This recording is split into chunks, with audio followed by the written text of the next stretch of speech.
आणि अर्थात न्यूनगंड आला, जो तू म्हणालास तो, की प्रचंड पहिल्यांदा न्यूनगंड आला. कारण किती नाही म्हटलं ना तरी कल्याण आणि डोंबिवली हा जो भाग होता, तिकडून येणारी मुलं आणि वेस्टर्न म्हणजे अंधेरी आणि इकडून येणारी मुलं ह्यांच्यात एकतर जमीन आसमानचा फरक असायचा. मग 12वीला मी आर्ट्सला गेलो. बरं. तर कल्याणमधली पहिली प्रतिक्रिया होती आजूबाजूच्या लोकांची, की वाया गेला. लोकप्रिय साहित्य, लोकांना आवडेल असं साहित्य जास्त असलं पाहिजे. चेतन भगतला खूप शिव्या घालतात लोक. 200 पानं इंग्रजीचं वाचायचं ह्याचा जो कॉन्फिडन्स आहे तो मला चेतन भगतने दिला. की मराठी भाषा मोठी होते असं मला काय वाटतं अनुवादामुळे. तुला सांगू का, महाराष्ट्र टाइम्समध्ये काळे करडेवर एक अख्खा लेख टीकेचाच आला होता, परीक्षण टेक, की त्यांना नाही आवडली ती कादंबरी आणि तसंच लिहिलं होतं. सबस्टन्सचा आपण हे केलं आहे म्हणून, की ते इतक्या झपाट्याने पसरतं आहे, ते शाळेपर्यंत आलेलं आहे, तर ते वास्तव आहे. मला असं वाटतं की आपल्यामुळे आपल्या घरच्यांची फरफट का करायची आपण, म्हणजे आपण दोन्ही गोष्टी सांभाळू शकतो. क्रिएटिव्ह पण आपण असू शकतो एक, आणि त्याच वेळेला आपण दुनियादारी पण करू शकतो. आणि माझं तर असं स्वप्न आहे की जशी कोलगेटची जाहिरात दिसते तशी पहिले मी म्हणेन पुस्तकांची जरी जाहिरात दिसू दे. असं शुद्ध अशुद्ध भाषेत काही नसतं. प्रमाण भाषा असते, त्याचे काही एक नियम असतात. जर तुम्ही प्रमाण भाषेत लिहित असाल तर ते तुम्ही नियम शिकून घ्या, ते अवगत करा. आणि त्याच्याही पुढे मी जाऊन म्हणेन की तुम्हाला जमलंच तर ते वाकवासुद्धा. लिखाण हे पेशन्सचं काम आहे. लेखन हे कृती आहे. ती जोस्तोवर कागदावर लॅपटॉपवर येत नाही तोस्तोवर त्याला काही अर्थ नाही. डोक्यात जे आहे कल्पना, खयाली फुलं, त्याला काही अर्थ नाही.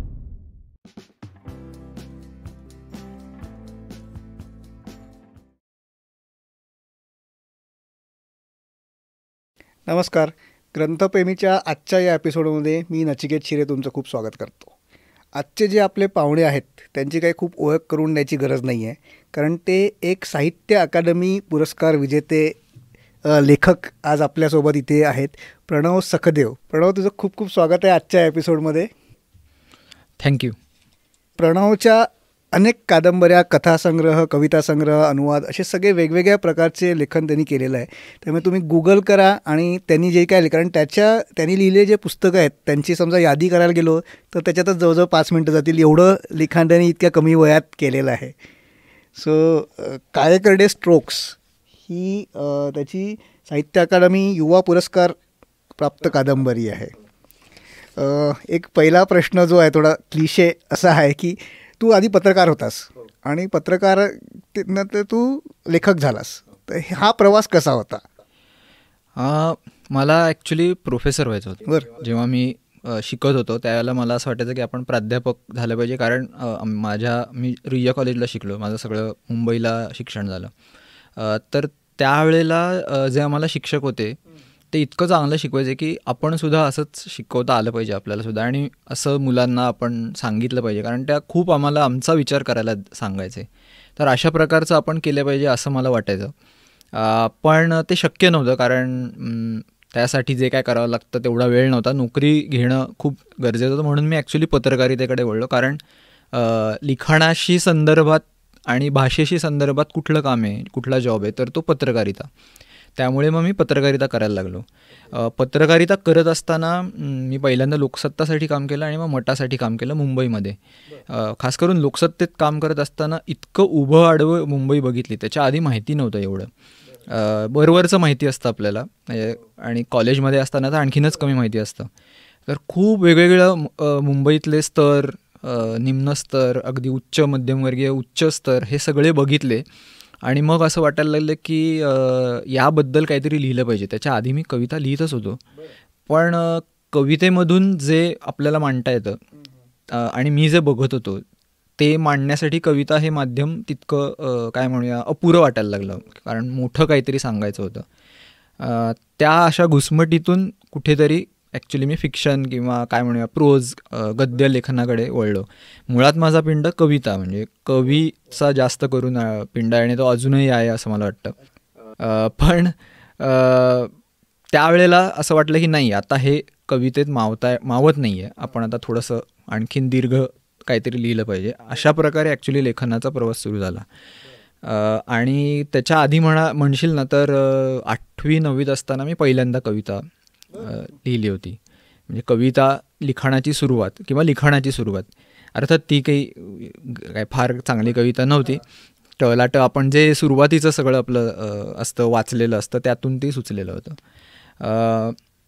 गंभीरपणे कवितेकडे किंवा साहित्याकडे बघण्याचं भान जे आलं ते साधारण 8वी-9वीच्या नंतरच, म्हणजे 10वीतच खरं सांगायचं तर. त्याच्या आधी मी वाचलेलं पण नव्हतं काही. म्हणजे आमच्या घरी असं वाचनाचं संस्कृती ज्याला आपण म्हणतो किंवा पुस्तकं आहेत बाबा थोडीफार, असं काहीही वातावरण नव्हतं. कोणीही वाचायचं नाही, पेपर यायचा फक्त एक, आणि तो जेमतेम वाचल्याचं एखादं मासिक यायचं, ते पण आई वाचायची, त्यामुळे स्त्रीविषयक असायचं, त्यामुळे ते मी वाचायचं नाही असं सगळं असायचं. त्यामुळे घरी असं काही वातावरण, म्हणजे बालसाहित्य मी जवळपास काहीच वाचलं नाही. मी सुरुवात केली ती मर्ढेकर, कारण मी कविता लिहित होतो आणि तेव्हा जे वय होतं त्या वयात मला ते कुठेतरी रिलेट व्हायला लागलं. मग करंदीकर, मग पाडगावकर, जे आपण बघायला लागतो, किंवा धड्यांमध्ये जे असतं. धड्यांमध्ये पण मी तुला सांगतो गंमत, की मी ते संदर्भासहित स्पष्टीकरण, आणि हे म्हटलं का लिहितात हे लोक, असं मला ॲक्च्युली त्यावेळेला व्हायचं, की ते येतं आणि मग आपल्याला उत्तरं लिहावी लागतात. असा साधारणतः अप्रोच त्यावेळेला होता. मग आणि तो अचानक बदलला. आमचे एक सर होते, भालेकर सर म्हणून, तिथे मी ते खाजगी शिकवणीला मी जायचो त्यांच्याकडे, आणि ते सामाजिक शास्त्र आणि मराठी या विषयासाठी मी त्यांच्याकडे जायचो. खाजगी शिकवणी होती, 10-12 मुलं असायची, त्यांच्या घरीच ते आम्हाला शिकवायचे. पण त्यांना खूप साहित्याची आवड होती, आणि त्यांनी म्हणजे त्यांना कळलं की अरे ही मुलं काहीतरी लिहित आहेत आपापलं. म्हणजे मी कविता लिहायचो, माझा मित्र होता तोही काहीतरी लिहायचा, मग कोणीतरी गझल काहीतरी करायचं, असं करता करता त्यांना लक्षात की यांना काहीतरी गोडी आहे साहित्याची. म्हणजे आपण जे काही शिकवतोय ते तर ठीकच आहे, पण त्या व्यतिरिक्त यांना काहीतरी करायचं आहे. तर त्यांनी आम्हाला घेऊन मग एक दिवाळी अंक काढला. आम्ही 9वीत होतो तेव्हा, 9वी-10वी असं 2 वर्ष आम्ही तो दिवाळी अंक काढला. बालविहंग नावाचा तो दिवाळी अंक होता. आणि त्याच्यातून खरं सांगायचं तर कुठेतरी लक्षात आलं की अरे हां, हे काहीतरी गंभीर प्रकरण आहे. म्हणजे हे काही असं म्हणजे आम्हीच सगळं लिहिलं होतं, आम्हीच सगळं छापून पण घेतलं होतं, गठ्ठे आम्हीच ते डिस्पॅच करायचे, लोकांना पाठवायचे, पाहुण्यांना बोलवायचं. असा तो लहानपणापासून थोडंसं तिकडून ते सुरू झालं. आणि मग कॉलेजमध्ये गेल्यावर तर म्हणजे माझं कॉलेज रुईया होतं, त्यामुळे तिकडचं वातावरण, तिकडचं आम्हाला शिकवणारे शिक्षक, यामुळे खूपच काय म्हणूया म्हणजे फायदा म्हणण्यापेक्षा एक्सपोजरच. म्हणजे मी राहायचो कल्याणला आणि माझं कॉलेज होतं दादरला, म्हणजे रुईया कॉलेज. तर खूप जमीन आसमानचा फरक येतो. कल्याण म्हणजे लोकांना बरेचदा मुंबई म्हणजे कल्याण असं वाटतं. लोकांसाठी कल्याण आणि दादर दोन्ही मुंबईच वाटतं, पण तसं नाही आहे. म्हणजे कल्चरली, बौद्धिकदृष्ट्या खूप फरक आहे. तर तो फरक मला तिथे पहिल्यांदा जाणवला की अरे आपण आत्तापर्यंत जे काही करत होतो त्याच्यापेक्षा खूप मोठं विश्व बाहेर आहे. खूप माझ्याच वयाची मुलं खूप वेगळं काहीतरी वाचतायत, जे मला माहिती नाही, वेगळं काहीतरी बघतायत. त्यांचे चर्चेचे मुद्दे किंवा विषय हे वेगळे आहेत, ते संगीत वेगळं ऐकत आहेत. तर असं कुठेतरी ते तिथून खऱ्या अर्थानं सुरुवात झाली असं मला वाटतं. पण तू हे जे म्हटलंस की तिथलं विश्व वेगळं होतं पूर्ण, की कल्याण टू दादर, की तिकडचे जे मुलं आहेत ते वाचतात वेगळ्या गोष्टी आहेत किंवा संगीत वेगळ्या प्रकारचं ऐकतात आहे, हा न्यूनगंड म्हणून तुझ्या मनात होता का तुला असं वाटलं की नाही उत्सुकता म्हणून ते तुझ्या मनात होतं? कारण हा प्रश्न म्हणजे तू मगाशी जसं म्हटलं की तुझ्या घरात वाचनाची आवड, हा एक खूप प्रश्न साधारण लोकांना असतो की लेखक हा कुठल्या घरातून आलेला असतो, की साधारण असं असतं की ज्यांच्या घरात वाचनाची, लेखनाची आवड असते तर तिथूनच कदाचित आलेले असतील. पण तू अगदीच वेगळं सांगतोयस. नाही, मला असं वाटतं की म्हणजे आता हे सगळं मागे वळून बघताना माझ्या आईकडे ते काहीतरी ते गुण असावेत. कारण ती कधी कधी काही असं पत्र किंवा तिला जे काही वाटेल ते असं ती लिहून ठेवायची, लिहून ठेवते अजूनही. तर ते मी कधीतरी आत्ता म्हणजे तिनेच मला दाखवलं, त्यावेळेला मला लक्षात आलं की अरे हे कुठेतरी तिच्यात कदाचित असायल, ते तेवढं विकसित नाही झालं, त्याला तेवढं एक्सपोजर नाही मिळालं, आणि कदाचित तिथून ते माझ्याकडे कदाचित, आता हे सगळं पश्चात बुद्धी असल्यामुळे माहिती नाही खरंच होतं का नाही, पण ते काहीतरी भाषेचं एक जे आहे ते असं होतं, ते तिथून एकतर आलं असेल. आणि दुसरा भाग म्हणजे कॉलेजचं एक्सपोजर, हा काय म्हणूया म्हणजे न भूतो न भविष्यती होतं माझ्यासाठी. आणि अर्थात न्यूनगंड आला, जो तू म्हणाला असतो की प्रचंड पहिल्यांदा न्यूनगंड आला. कारण किती नाही म्हटलं ना तरी कल्याण आणि डोंबिवली हा जो भाग होता, तिकडून येणारी मुलं आणि वेस्टर्न म्हणजे अंधेरी आणि इकडून येणारी मुलं ह्यांच्यात एकतर जमीन आसमानचा फरक असायचा. काही प्रमाणात थट्टेत, म्हणजे त्यांनी कधी असं मुद्दाहून आम्हाला कमी लेखलं नाही, पण थट्टेत की अरे हां तुम्ही काय आदिवासी भागातून येता का असं सुद्धा बोललं जायचं गमतीत. तरी ते कुठेतरी फील व्हायचंच की अरे आपण यांना असं काहीतरी, तसं नाही आहे, पण अर्थात बौद्धिकदृष्ट्या तो तफावत होतीच. फक्त एक झालं की आमच्या कॉलेजने आणि माझ्या आजूबाजूच्या मुलांनी मला आलेल्या न्यूनगंडाला खूप जास्त वाढवू नाही दिलं. किंबहुना त्यांनी सपोर्ट केला आणि सांगितलं की ओके तुला हे माहिती नसेल ना तर मी तुला प्रोव्हाइड करतो, तू हे बघ, तू हे वाच, तू हे गाणं ऐक. असंच म्हणजे काय म्हणूया त्याला की जर वेळेला त्यांनी सांगतच गेले, म्हणजे कॉलेजनी सुद्धा प्रोत्साहनच दिलं. कॉलेजनी सुद्धा मी जेव्हा कविता लिहायचो तेव्हा मग त्या मासिकामध्ये घ्यायच्या किंवा हा सिनेमा दाखवायचा मुद्दा म्हणून मुलांना, त्याच्यातून काहीतरी डिस्कस करायचं. आमच्या कॉलेजमध्ये ब्लाइंड सेल होता. त्या ब्लाइंड सेलमध्ये जी ब्लाइंड मुलं शिकायला असायची, म्हणजे बहुतेक महाराष्ट्रात किंवा कदाचित मुंबईत एकमेव असं कॉलेज असेल, काही तुरळक कॉलेज असेल जिथे अंधांसाठी खास विभाग आहे. आणि अंध काय म्हणूया तथाकथित नॉर्मल लोकांबरोबर तिथे मुलांबरोबर शिकत असतात. तर त्यांच्यासाठी काय वेगवेगळ्या फॅसिलिटी, म्हणजे त्यांच्यासाठी ब्रेलसाठी काही पुस्तकं असतील किंवा ब्रेल टाईपरायटर्स, रेकॉर्डिंगची सुविधा, पुस्तकं रेकॉर्ड करण्यासाठी किंवा त्यांना जे काही करायचं असेल असा एक खास सेल होता. आणि तिथे आम्ही जायचो रायटरचं काम करायला किंवा रेकॉर्डिंग करायला सहज. म्हणजे अरे म्हणजे असं कधी वाटलं नाही की हे आपल्यापेक्षा काहीतरी वेगळे, इतकं ते हळूहळू सवय झाली. म्हणजे आधी नव्हती पण हळूहळू सवय झाली. तर त्यांनीसुद्धा खूप वेगळ्या गोष्टी आम्हाला शिकवल्या की त्यांचे जे सेन्सेस असतात ते इतके तीक्ष्ण. म्हणजे संगीताचं तर मी बघितलं आहे, माझ्या प्रत्येक अंधमित्राकडे तो एक कान असायचाच की त्याला संगीताचं कुठे ना कुठेतरी काहीतरी असायचं, गाण्यांचं काहीतरी एक असायचं. तर अशा गोष्टी खूप कॉलेजमधून मिळाल्या आणि थोडी दृष्टी आणखीन व्यापक झाली. न्यूनगंड पण आले आणि ते बहुतेक कमी जास्त प्रमाणात सगळ्यांनाच असतात, पण ते इतके पण नाही वाढले की त्यामुळे आपण डिप्रेशनमध्ये जाऊ किंवा एकदम ठप्पच होऊन जाऊ. उलट कॉलेजनी प्रोव्हाइडच केलं, प्रोत्साहनच दिलं की नाही तुला हे माहिती नसेल ना तर हे इकडे मिळेल ना, एवढं काही ते हे नाही आहे. आणि थोडं मी म्हणेन की भाग्यवान असण्यासाठी की पोस्ट ग्लोबल जगात आपण, म्हणजे मी जे काय माझी जडणघडण झाली ती, त्यामुळे हळूहळू इंटरनेट आलं, मग तिथून काही गोष्टी समजायला सुरुवात झाली, सोशल मीडिया हळूहळू आला. तर हे सुद्धा काय म्हणूया चांगलंच झालं आणि त्याचे फायदेच झाले. आता म्हणजे तू जेव्हा म्हणत की आपण पुण्यात पण असं होतं की नाही हा पुण्यातला नाही कात्रजचा आहे वगैरे असं बोललं जातं, तर ते थट्टेत बोलणं ठीक आहे, पण याच्यामुळे कोणाच्या तरी मनावर विपरीत परिणाम पण होऊ शकतो. त्याच्यामुळे याच्यापुढे आपण सगळ्यांनीच ती काळजी घेतली पाहिजे बोलताना. रुईया कॉलेजचा उल्लेख तू केलास, तू भाग्यवान स्वतःला समजतोस की या अशा कॉलेजमध्ये तुला शिकायला मिळालं, त्याच्यामुळे जास्त एक्सपोजर मिळू शकलं? 100%. म्हणजे मी जर कल्याणमधल्या कॉलेजमध्ये कुठे असतो तर मी काय असतो मला माहिती नाही. म्हणजे त्या कॉलेजला मला काही कमी लेखायचं नाही कोणाला, पण एक्सपोजरचाच तो इतका मोठा भाग आहे की तिकडे इतक्या वेगवेगळ्या ठिकाणची मुलं यायची रुईयाला.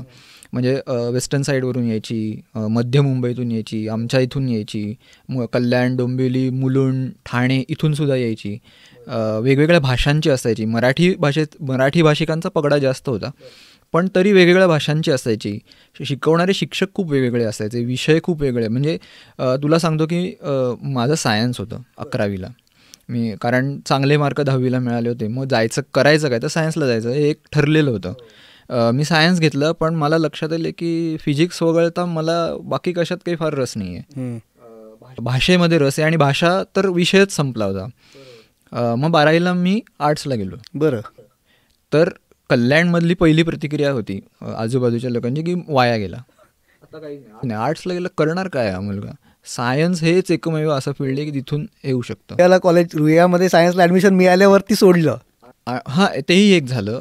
आणि मी जेव्हा आर्ट्सला गेलो आणि रुईयाचं सगळं वातावरण बघितलं तर तिथे आर्ट्स हे ॲक्च्युली खूप चांगली, जास्त म्हणजे सायन्सपेक्षा जास्त चांगलं आर्ट्स असं समजलं जातं. रुईया असेल, रुपारेल असेल, झेवियर्स, अशी बरीच मुंबईतली कॉलेजेस आहेत. तर म्हणजे हेच जर मी कल्याणमध्ये राहून आर्ट्स केलं असतं तर कदाचित तितकं एक्सपोजर मला मिळालं नसतं. विषय, शिक्षक, म्हणजे माझं फिलॉसॉफी होतं, सायकोलॉजी होतं, हे विषय कदाचित मला तेवढे चांगले शिकता आले नसते.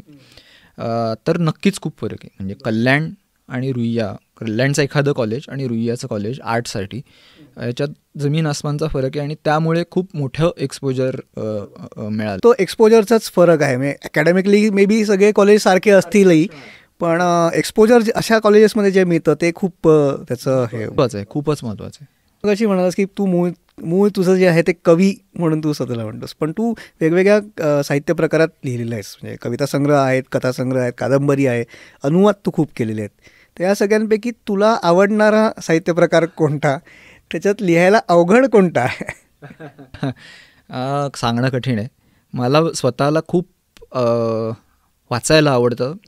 तर म्हणशील तर कविता पहिले, त्याच्या खालोखाल कादंबरी, कथासुद्धा वाचायला आवडतात. पण हे 2 प्रकार वाचायला खूप आवडतात. आणि नॉन फिक्शनमध्ये मग माहितीपरमध्ये इव्हॉल्युशन आणि त्या रिलेटेड जे असतात ते, म्हणजे खूप सेल्फ हेल्प वगैरे खूप आवडत नाही. पण काही काही विषय आवडतात. म्हणजे मी शक्यतोवर काही असं टाळत किंवा हे नाहीच करायचं असं नसतं. जे चांगलं आहे, जे आवडेल ते वाचायचं, एकदा बघायचं, आवडलं ठीक, नाही आवडलं आपण ठेवून द्यायचं. लिहायचं म्हणशील तर सगळ्यात कठीण खरं तर प्रकार हा कविता आहे लिहायला, म्हणजे चांगली कविता. असं ती छोटं वाटतं किंवा यमक, कमीत कमी शब्दात जास्तीत जास्त भाव व्यक्त करायचे. आणि ते सुद्धा तुमच्या म्हणजे मला स्वतःला असं वाटतं की कविता हा नेणिवेचा च्या फोर्समधून येणारं काहीतरी आहे. तर तिकडून येण्यासाठी जो वेळ द्यावा लागतो, म्हणजे असं वाटतं आपल्याला की अरे एका क्षणात ही सुचले, पण त्याच्या मागे खूप काही काही गोष्टी असतात आणि मग तिथून ती कविता कुठेतरी येते. त्यामुळे कविता हा खूप कठीण आहे लिहायला, जरी तो वरवर बऱ्याच हल्ली सोपा वाटतो, तर तो कठीण आहे असं मी म्हणेन. कथा आणि कादंबरी म्हणजे फिक्शन मध्ये म्हणशील तर त्याच्यात काम म्हणजे बैठक खूप जास्त आहे. खूप वेळेला तुम्हाला लिहावं लागतं, त्यासाठी कदाचित रिसर्च करावं लागेल, अनुभव तुम्हाचे असतात ते कुठेतरी त्याचं एक बघावे लागतात किंवा घ्यावेच लागतात कधी कधी, की जाऊन अनुभव प्रत्यक्ष घेणं, माहिती काढणं. त्या दृष्टीने मी म्हणेन की कादंबरी हा प्रकार जास्त कठीण आहे. मला स्वतःला लिहायला कथा जास्त आवडतं, कारण तो कुठेतरी 2 गोष्टींच्या मधला काहीतरी भाग आहे, कविता आणि कादंबरीच्या, असं मला वाटतं. प्रत्येकाची मतं वेगवेगळी असतील, कारण कमी अवकाश आहे पण जास्तीत जास्त सांगायचं आहे, आणि त्यातून जास्तीत जास्त म्हणजे तिथे थोडीशी जाणीवपणे, थोडीशी नेणीव आणि यांच्यामधून काहीतरी तुम्हाला घडवायचं आहे. आणि त्यात खूप प्रयोग करता येतात कथेमध्ये. कादंबरी हा खूप लवचिक आहे प्रकार, त्याच्यातही करता येतात, पण शेवटी त्याची एक मर्यादा असते. कथेला प्रयोग करताना तुम्हाला खूप खेळता येतं, भाषेशी खेळता येतं, फॉर्मशी खेळता येतं. त्याच्यात तुम्ही कवितांचं काहीतरी गंमत करू शकता किंवा कादंबरीची सुद्धा गंमत काहीतरी कथांमध्ये करू शकता. त्यामुळे मला कथा लिहायला जास्त आवडतं. पण पुन्हा आता म्हणजे या टप्प्यावर असं वाटतं की जे काही सुचायला लागलं आहे ते बरेचदा असं वाटतं की अरे नाही, याची कादंबरीच होईल, ह्याच्यात हे हे हे हे सगळ्या गोष्टी म्हणजे ती कथेचा जर्म असतो, पण त्यामध्ये असं वाटतं की अरे हे अँगल आहेत, ह्याची नको कथा लिहायला, ह्याची आपण कादंबरीच करूया, कारण ह्याच्यात खूप काय काय दिसतंय. तर अशा काहीतरी एक विचित्र म्हणजे असं एक ठोस उत्तर नाही देऊ शकणार नाही, पण कथा हा माझ्या मते लिहायला मला स्वतःला जास्त आवडतं आणि कठीण पण आहे, म्हणजे कवितेच्या खालोखाल. बरोबर.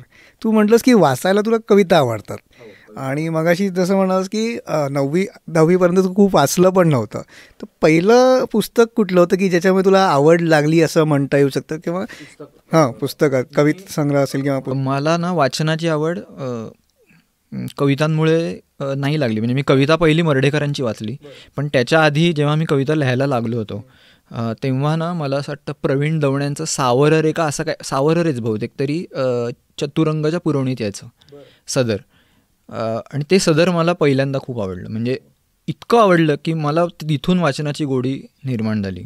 म्हणजे आज आता परत मागे वळून बघताना असं अरे हां काय ते तितकं काय होतं त्याच्यामध्ये, पण बरेचदा म्हणजे बरेच लोक असं म्हणतात नाही गंभीर आणि असंच काहीतरी वाचलं पाहिजे. तर मला उलटं वाटतं की लोकप्रिय साहित्य, लोकांना आवडेल असं साहित्य जास्त असलं पाहिजे, आणि ते थोडं पिरॅमिडसारखं आहे. बेस हा लोकप्रिय साहित्याचा खूप मोठा पाहिजे, मग हळूहळू हळूहळू लोक जातील वर गंभीर साहित्याकडे, खूप काहीतरी जीवनाबद्दल बोलणाऱ्या साहित्याकडे. पण बेस तुमचा खूप मोठा पाहिजे, जेणेकरून वाचकाला तुम्ही आत घेणार कसं ना पहिले. म्हणजे मी समजा तेव्हा 8वीत किंवा 9वीत होती, मी काय मार्केसची कादंबरी घेऊन नाही बसणार ना. मी जर ते घेऊन बसलो तर मी बाजूलाच पडेल. मी आणि हे कोण वाचत बसेल. आता मी ते वाचतो कारण आता माझी काहीतरी एक बैठक बसली आहे, तयारी झाली आहे, माझ्याकडे काही अनुभव आहेत. तर त्यावेळेला किंवा इव्हन चेतन भगतला खूप शिव्या घालतात लोक, पण त्यांनी तयार केलं. मी इंग्लिश वाचू शकलो त्याच्यामुळे. मला आणि मासेसपर्यंत पोहोचला ना, म्हणजे कादंबऱ्या मासेसपर्यंत पोहोचल्या. आणि त्या एका विशिष्ट काळाची तरुणांची काहीतरी एक भाषा आली, त्यांची काहीतरी एक हे आली. म्हणजे मी खरं सांगतो तुला, 200 पानं इंग्रजी, मी मराठी माध्यमात शिकलो, 200 पानं इंग्रजीचं वाचायचं ह्याचा जो कॉन्फिडन्स आहे तो मला चेतन भगतने दिला. मला पण बरोबर. मग मी पुढे आणखीन माझं शोधत गेलो. पण ह्या जो पहिला गोडी लावण्याचा प्रकार आहे तो मला सावरकरने पहिले दिला. मग मी हळूहळू आणखीन वाचत गेलो. माझा मामा होता, तो खूप चांगल्या कविता करतो, राजीव जोशी, अजूनही तो कल्याणमध्ये आहे. तर त्यांनी मला पहिल्यांदा, कल्याणला खूप मोठी लायब्ररी आहे, सार्वजनिक वाचनालय, जवळपास 200, आता तर 200+ वर्ष तिला झाली असतील. टिळकांनी ती सुरू केली आहे. तर त्या लायब्ररीमध्ये त्यांनी मला पहिल्यांदा नेलं आणि माझ्यासाठी ते असं झालं मी, अरे म्हणजे इतकी पुस्तकं आहेत जगात, असं तो पहिला धक्का होता. कारण कधीच बघितली नव्हती ना पाठ्यपुस्तकं, आणि एखादं कधीतरी पुस्तक श्यामची आई जी त्यावेळेला फेमस होती ती.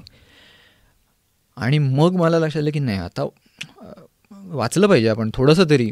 मग त्यांनी मला पहिल्यांदा मला वाटतं मंगेश पाडवकरांचं कुठलं तरी दिलं. मग मी स्वतःहून शोधलं तर मर्ढेकरांचं, कारण मर्ढेकरांची कविता होती अभ्यासाला. म्हटलं मग बघू काय हे लिहितात, कारण ती काहीतरी इंटरेस्टिंग वाटायला लागलं. मग मर्ढेकरांचं वाचलं, मग करंदीकरांचं वाचलं, वसंत बापटांचं सुद्धा त्या वाचलं. मग हळूहळू जसं मोठं झालो कॉलेजमध्ये, मग ढसाळांचं वाचायला लागलो, नेमाड्यांचं वाचायला लागलो, दीपू चित्रे आले, अरुण कोलटकर, असे एक एक मग ते आपण आपलं अन्न आपण शोधतो असं मला वाटतं. मग ते आपण आपापलं शोधतो. मग तसा तो शोध. एखादी कविता कुठली मला म्हणजे आवडणारी, आम्हाला अभ्यासाला तुला पण कदाचित ती असेल, न्हालेल्या जुणू गर्भवतीच्या सोज्वळ, मर्ढेकरांची कविता आहे. सोज्वळ मोहकतेने बंदर, बुंबापुरीचे उजळीत जाई माघामधली प्रभात सुंदर, अचेतनांचा वास कोवळा सचेतनांचा हुरूप शीतल, पितात सारे गोड हिवाळा, अशी त्याचं एक हे होतं. आणि कवितेचं नाव पण तेच होतं. तर खूप मस्त त्याच्यातल्या काय काय प्रतिमा होत्या. आणि ती म्हणजे तिथून ती सुरू झालं की कविता गंभीरपणे वाचणं, प्रेमात पडलो. आणि अजूनही आहे, म्हणजे मला कविता वाचायला अजून खूप आवडतात, चांगल्या कविता वाचायला खूप आवडतात. कमर्शियली तू लिहायला घेतलंस, अनुवाद पण तू अनेक पुस्तकांचा केलेला आहेस, अनेक मोठ्या लोकांची पुस्तकं तू अनुवादित केलेली आहे. कलाम सरांचं तू केलेलं आहेस, आणि आता नुकतंच सॅपियन्स हे युव्हल नोआ हरारीचं पुस्तक तू अनुवादित केलं मराठीमध्ये. तो अनुवादाचा अनुभव कसा होता? एवढ्या मोठ्या लोकांबरोबर काम करणं किंवा त्यांची पुस्तकंचा अनुवाद करणं, हा अनुभव कसा होता? खूप मजा येते ॲक्च्युली. पहिल्यांदा तर मी थोडं अनुवादाबद्दल सांगतो. मी सुरुवात कशी केली. म्हणजे मी जेव्हा कथा लिहायला सुरुवात केली किंवा फिक्शन लिहायला, म्हणजे मोठं लिहायला सुरुवात केली, त्यावेळेला पहिले प्रश्न असा होता की मला कल्पना तर सुचली आहे, आता ती 2000-5000 शब्दांमध्ये मी कशी मांडायची. कारण तोच कविता लिहित होतो, 200, 250, 300, 500 शब्द मॅक्स. ह्याच्यापेक्षा जास्त आपल्याला आता लिहायचं, तर ते लिहायचं कसं? म्हणजे कल्पना आहे, असं काहीतरी घडणार आहे, हे पात्र असं आहे, पण जेव्हा लिहायला बसल्यावर जे सगळं फुलवावं लागतं, त्याच्यात सगळं आणावं लागतं, ते कसं आणायचं ह्याचा मी खूप, म्हणजे मी बसत होतो, पण मी लिहित होतो कवितेसारखं काहीतरी, पण ते थोडंसं कवितेपेक्षाही वेगळं आणि फिक्शनकडे जाणारं होतं. मला आणखीन काहीतरी मोठं ते करायचं होतं. तर अशा त्या घर्षणामध्ये मी असं वाचलं की बरेचसे लेखक काय करतात की एक वेळ ठरवून घेतात आणि त्यावेळेला लिहायचं. म्हणजे 1 तास समजा सकाळचा 5 ते 6 वेळ मी माझ्यासाठी ठरवून घेतला होता की उठायचं आणि त्यावेळेला लॅपटॉप घ्यायचा आणि बसायचं आणि जे तुम्हाला लिहायचं आहे ते लिहायचं. जे काय असेल ते मग नंतर तुम्ही ठरवा की ते चांगलं आहे, वाईट आहे, करायचं नाही करायचं, पण ती बैठक फुलवायचं आणि त्यासाठी एक विचार करायचा. म्हणजे ते व्यायामासारखंच की तुमचे मसल्स वाढवण्यासाठी जे सवय लागली पाहिजे. तर तसं मी करायला घेतलं. कधी कधी असं व्हायचं की काहीच सुचायचं नाही, नुसतं बसून करणार काय, म्हणून म्हटलं ठीक आहे, आता एखादी आपल्याला आवडते ती कविता अनुवादित करू, कथा अनुवादित करू. मग मी अशा प्रकारे पहिले अनुवाद करायला लागलो, म्हणजे माझी बैठक वाढवण्यासाठी. कारण अनुवादामुळे एक काय गोष्ट चांगली होते, म्हणजे जे आता ऐकत असतील खास करून नवीन लिहिणारे, की ते सर्जनशील काम आहे.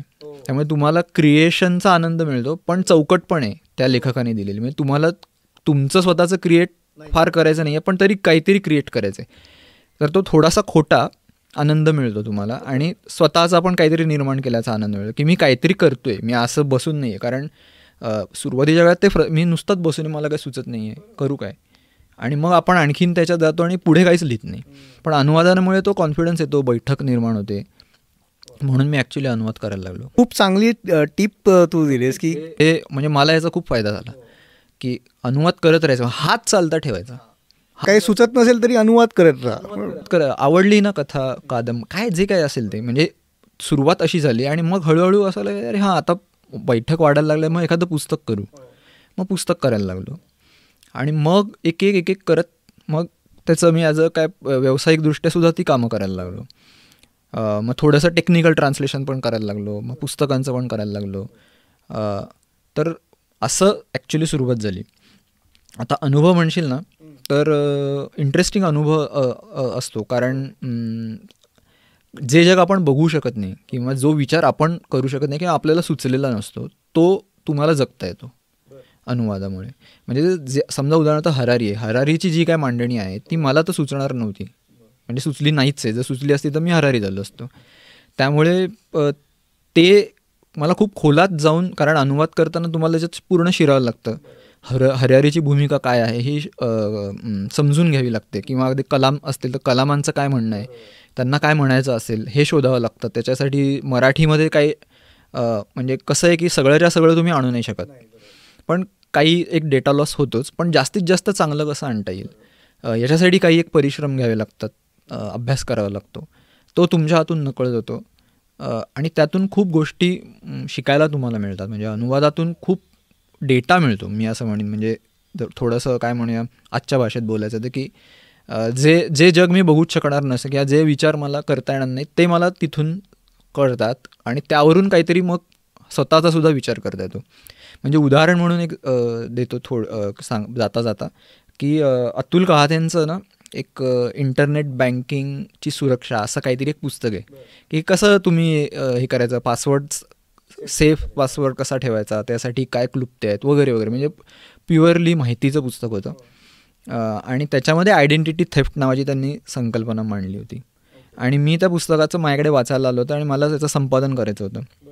मी ते करत असताना ती आयडेंटिटी थेफ्ट हे जी संकल्पना आहे ते वाचताना मला सुचलं, की अरे ह्याच्यातून काहीतरी कथा होऊ शकते, की एखाद्या माणसाचीच आयडेंटिटी अख्खी चोरली तर त्याचं अस्तित्व म्हणजे काय असेल, आणि त्यातून हा खेळ आयडेंटिटी थेफ्टचा नावाची मला कथा सुचली. तर अशा गोष्टी खूप तुम्हाला फायदा होतो जेव्हा तुम्ही अशा प्रकारचं काम करता तेव्हा. तर अनुवादातून तर अशा खूप संकल्पना तुम्हाला समजतात. म्हणजे स्टीफन हॉकिंग्स यांचं मी पुस्तक एक केलं होतं, तर त्याच्यामधल्या ज्या फिजिक्सच्या संकल्पना आहेत त्या तर जगात काही मुठभर लोकांनाच माहिती आहेत अशा सगळ्या. म्हणजे सिंग्युलॅरिटी असेल, ब्लॅक होल असेल. तर त्या करताना खूप मजा आली, की मला अर्थात नाही समजलं सगळं, कारण ते समजताच बऱ्याचशा म्हणजे पूर्ण, पण ते समजून घेताना काही नवीन गोष्टी नक्कीच समजल्या, ज्याचा वापर कदाचित सायन्स फिक्शनमध्ये करता येऊ शकतो जर मी कधी पुढे विचार केला तसा तर. किंवा आणखीन एक अनुवादाचं मार्केसची मी एक कादंबरी love in the time of cholera केली होती. तर तोस्तोवर मी तृतीय पुरुषी निवेदन जे आपण करतो, आता तू सुद्धा लिहितोस त्यामुळे तुला माहिती आहे, तर त्या निवेदनाची जी गंमत आहे, म्हणजे त्याची जी ताकद आहे ती मला तेवढी लक्षात आली नव्हती. मी ते पुस्तक करताना मला लक्षात आलं की ओके, हा जो सर्वज्ञात निवेदक आहे तो किती वेगवेगळ्या प्रकारे खेळून किती अँगल सांगू शकतो. आणि तसं लिहिणं फार अवघड आहे, खूप अवघड आहे, कारण तो सर्वज्ञात आहे, त्यामुळे तो काहीही नाही करू शकत. म्हणून त्यामुळे त्याची जी मर्यादा आहे त्याच्यात राहून सगळे अँगल्स आणणं. तर ही त्या कादंबरीने मला शिकवलं की ओके, ही ताकद आहे बरं का. आपल्याला असं वाटत होतं अरे हे काय याच्यात मजा आहे, पण त्याच्यात खूप मजा आहे. अशा गोष्टी खूप कळतात असं मला खूप अनुवादाचा त्यामुळे आणि मजा येते. सवय अनुवाद करत राहिलं तर सवय, बसायची सवय, लिखण्याची सवय तर लागतेच, पण काहीतरी नवीन पण सुचू शकतं.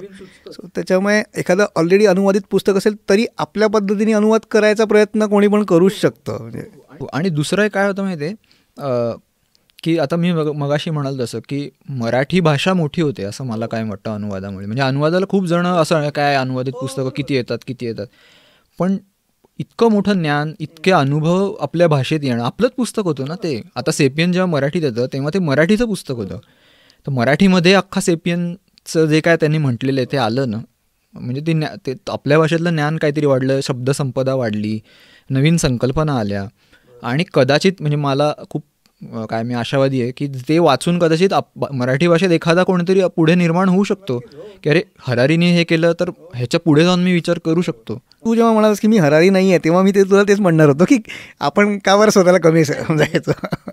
ते आहे, पण काय म्हणू की काही मर्यादा आपल्याला ज्या असतात ना त्या ओलांडता येतात थोड्याशा अनुवादामुळे असं मला वाटतं. आणि सेपियन्स मध्ये तुला भरपूर मोठं पुस्तक आहे, खूप वेगवेगळ्या संकल्पना आहेत आणि काही पटण्यासारख्या आहे, काही कदाचित न पटण्यासारख्या आहे, पण खूप सुंदर संकल्पना आहे काही काही. त्याच्यातलं तुला काही पर्टिक्युलर आवडलेली एखादी संकल्पना किंवा वेगळी गोष्ट? ते त्यांनी पैशाचं जे काही सगळं मांडलेलं आहे की पैसा हा कसा धर्म आणि या गोष्टींपेक्षा कसा पसरत गेला आणि त्याचं कारणं काय काय होती मग, आणि त्यातून कसं मानव इव्हॉल्व्ह होत गेला, म्हणजे अर्थव्यवस्था कशी निर्माण झाली आणि त्याच्या आधीची म्हणजे जेव्हा देवाणघेवाण आणि या बार्टर सिस्टीम होती तेव्हाची अर्थव्यवस्था आणि नंतरची आधुनिक अर्थव्यवस्था.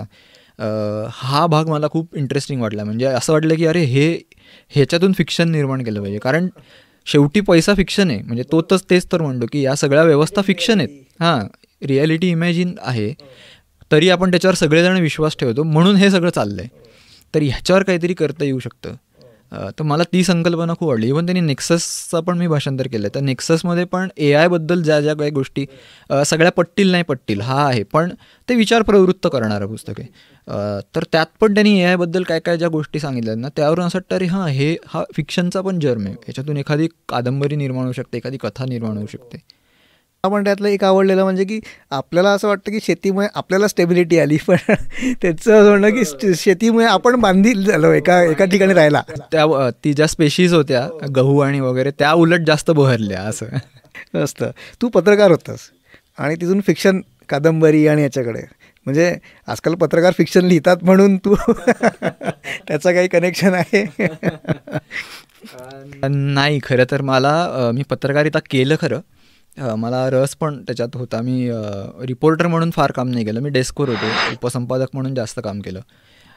पण ते करत असताना म्हणजे मी जेव्हा पत्रकारिता करत होतो तेव्हा एक सॅच्युरेशन आलं होतं फील्डमध्ये, त्या प्रिंटमध्ये. मला इलेक्ट्रॉनिकला जायचं नव्हतं, हे अगदी म्हणजे पहिल्यापासून ठरलेलं होतं माझं, कारण तिथे जे काय चालू होतं त्याच्यात मी रमणारा फारसा नव्हतो. पण इथे सुद्धा बरं आहे की सॅच्युरेशन यायला लागलं, त्याच गोष्टी करायला लागलो. त्यामुळे मी ॲक्च्युली पुस्तक क्षेत्राकडे वळलं, म्हणजे संपादन करूया. म्हणजे तेव्हा असं फिक्शन इतकं डोक्यात नव्हतं की एवढं काहीतरी आपण लिहू, सुरुवात करू, असं एवढंच डोक्यात होतं. आणि मुख्य म्हणजे पत्रकारितेत सोडल्यानंतर पोटापाण्याचा पण काहीतरी व्यवसाय पाहिजे. तर तो काय करणार, कारण लिखाणातून एकदम काय म्हणजे तुम्ही कधी सुरुवाती काय आत्ताही काही असे अख्खं आपलं घर चालेल असं नसतं. जे काय मिळतात ते मिळतात, म्हणजे मिळत नाही असं पण मी म्हणणार नाही, पण तुम्हाला दुसरंसुद्धा काहीतरी करावं लागतं. त्यामुळे मी ॲक्च्युली संपादन आणि अनुवाद, भाषांतर याच्याकडे पहिल्यांदा आलो आणि मग पुण्यात आलो. कारण आमचे काही ओळखीचे होते जे पुस्तक प्रकाशन क्षेत्राशी निगडीत होते. त्यांनी सांगितलं की पुण्यामध्ये बऱ्यापैकी प्रकाशकांची इंडस्ट्री आहे, तिथे तुला कामं मिळू शकतात. मग मी ज्योत्स्नामध्ये आलो. ज्योत्स्नामधून मी ॲक्च्युली सुरुवात माझी सगळी केली, ज्योत्स्ना प्रकाशनमधून. त्यामुळे मी पत्रकारितेला असंही कंटाळलेलोच होतो. म्हणजे तिथे मला काम करायचं नव्हतं आणि ऑप्शन पण मिळाला लगेच. जर नसता मिळाला तर कदाचित मला ते करत राहावं लागलं असतं, दुसरं काहीतरी मिळस्तोवर. दुसरं पुण्यात यायचं कारण असं होतं की मी कल्याणला राहायचो. कल्याणवरून तेव्हा मी मठात होतो, पूर्ण CSTला जायचं. CST म्हणजे हा जो प्रवासाचा वेळ होता तर तो लिखाणासाठी मला वेळ मिळायचा नाही. तर ते पण वाचवले, अरे पुण्यामध्ये थोडंसं कदाचित हा वेळ जास्त मिळेल. अशा 2 कारणांसाठी मी मग इथे शिफ्ट झालो, पुण्यात आलो. फिक्शन लिहायला तुला म्हणजे का बरं लिहितोस? म्हणजे त्यातनं स्टोरीज तू तुझ्या इन्स्टा आय डीचं पण मला असं वाटतं स्टोरी टेलर स्टोरी टेलर आणि टेलरचा टेलर म्हणजे विणणारा या अर्थी. गोष्टी सांगायला आवडतात म्हणून फिक्शन, का त्याच्यातनं काहीतरी मेसेजिंग पण करायची इच्छा असते? दोन्ही असतं. मी कायम म्हणतो की मला गोष्ट किंवा फिक्शन लिहिणं ही माझी पॅशन आहे. मला ते मनापासून आवडतं की मला जे वाटतंय किंवा मी जे बघितलंय, मला जे सुचतंय ते कोणाला तरी सांगितलं पाहिजे. तर पहिलं हे प्रेरणा ती आहे. त्याचबरोबर अर्थात मेसेज, म्हणजे मला जे काही माझं आकलन आहे, मी जे काही जगलोय, अनुभवलोय, बघतोय, हे पण कुठेतरी मांडायचं असतं. ते पण कधी सांगायचं असतं गोष्टीच्या माध्यमातून. कारण आपल्या सगळ्यांना गोष्टी ऐकायला खूप आवडतात वेगवेगळ्या प्रकारच्या. त्यामुळे जर काहीतरी सांगायचं असेल तर हे खूप चांगलं माध्यम आहे आणि मुळात खूप आवडतं. म्हणजे पहिले मला सांगायला आवडतं. म्हणजे मला कायम असं वाटतं की पहिले तुम्ही जे सांगताय ते आवडलं पाहिजे, मग ते समोरच्याला आवडेल नाही आवडेल हा पुढचे मुद्दे झाले. पण बरेचदा ते आवडतं कारण तुम्ही पूर्ण तुमचं ओतलेलं असतं त्याच्यात. त्यामुळे मी फिक्शन लिहितो. माझी पॅशन आहे ती. म्हणजे उद्या वाचेल कोणी नाही वाचेल हा नंतरचे प्रश्न असतात. म्हणजे असं पण नाही आहे की कोणीच वाचक समोर नसतो, असं पण बऱ्याच जणांना की नाही मी माझ्यासाठीच लिहितो, तर असं पण नाही आहे. लोकांसाठीच मी लिहितो, लोकांनी वाचावं असं मला मनापासून वाटतं. पण जेव्हा मी लिहित असतो तेव्हा मला असं वाटतं की मला पहिले ते आवडलं पाहिजे. म्हणजे मीच माझा वाचक म्हणून पहिल्यांदा तो विचार करत. स्वतःलाच आवडणार नसेल, तुम्ही स्वतःच वाटणार नसाल परत, तर मग लोक का बरं कोणाकडनं अपेक्षा करायची? कन्वे तुम्ही ती एनर्जी होत नाही असं मला वाटतं. बरं. आणि आपल्या जे पुराणात किंवा आपल्या ज्या संस्कृतीत पण जसं आहे की आपल्याकडे असं काही पुस्तकात लिहून नाही ठेवलं की असं वागा, असं करा, हे योग्य गोष्टी सांगितलेलं, पंचतंत्र असो, हिसाबनीती असो, तर त्या गोष्टींमधनं जी मेसेजिंग केलं जाऊ शकतं फिक्शनमधनं, त्याच्यासाठी म्हणजे पर्याय नाही त्याला, एकदम मध्यम आहे. येस. काय करडे स्ट्रोक्स हे तुझं पुस्तक जे आहे, कादंबरी जी आहे, याची संगमे हे सुचलं कसं सगळ्यात मेन म्हणजे? आणि याच्यातले जे काही पात्र आहेत, म्हणजे समीर नावाचं याच्यातले पात्र आहे, त्याचा तुझ्याकडे बघून तुझ्याशी बोलून वगैरे तू अजिबात त्याच्यासारखा नशील असं वाटतंय. त्याचं आणि तुझं काही कनेक्शन, त्याच्यातले एक पात्रांचा तुझ्या आयुष्यात कुठे बघितल्या गेलेले आहेत काय? म्हणजे मी ज्या प्रकारचं फिक्शन लिहितो त्याबद्दल थोडंसं सांगतो. म्हणजे मला असं वाटतं की तो जो गोष्टीतला राक्षस असतो की नाही, तो त्याचा प्राण सगळीकडे ठेवत असतो तुकडे करून त्याचे, तसं माझं लिखाण असतं. म्हणजे मी असतो का तर पूर्णपणे नसतो, पण काहीच नसतो अशातला भाग नाही. मी पण काहीतरी प्रत्येक पात्राला माझं थोडं थोडं थोडं थोडं थोडं देत असतो किंवा ते नकळत सुद्धा कधी कधी होत असतं. तर समीर आणि मी अजिबातच नाही आहोत. म्हणजे पूर्ण ते वेगळं एक अख्खं कॅरेक्टर उभारलेलं आहे, पण काही त्याच्यातला भाग हा नक्कीच थोड्याफार काही सिमिलॅरिटीज असतील.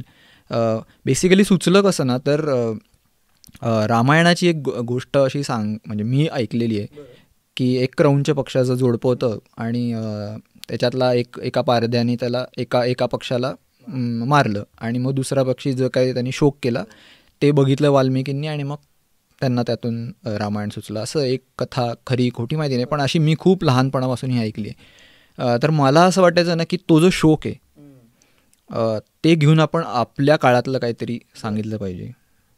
ही बेसिकली त्याचा जर्म म्हणजे मुख्य त्याची कल्पना तशी होती. म्हणजे रामायण मी लिहीन का तर नाही, कारण मी माझ्या काळाचं काहीतरी सांगणार आहे. तर तिथून ते सुरुवात झालं. त्यामुळे त्याची जी सुरुवात आहे ती पण दोघा म्हणजे चैतन्य आणि सानिका यांची, त्याच्यातला चैतन्य मरतो, सानिका एकटी राहते आणि मग तो सगळं दुःख इथून ते ताटातूट अशी सगळी ती सुरुवात त्याची होते. आणि मग नंतर ते मी माझ्या पद्धतीने मला जे काय सांगायचं होतं त्या पद्धतीने ते डेव्हलप केलं. बेसिकली 2 गोष्टी होत्या, एकतर ही गोष्ट आणि दुसरं मी तोवर ते काय मराठी साहित्य वाचत होतो.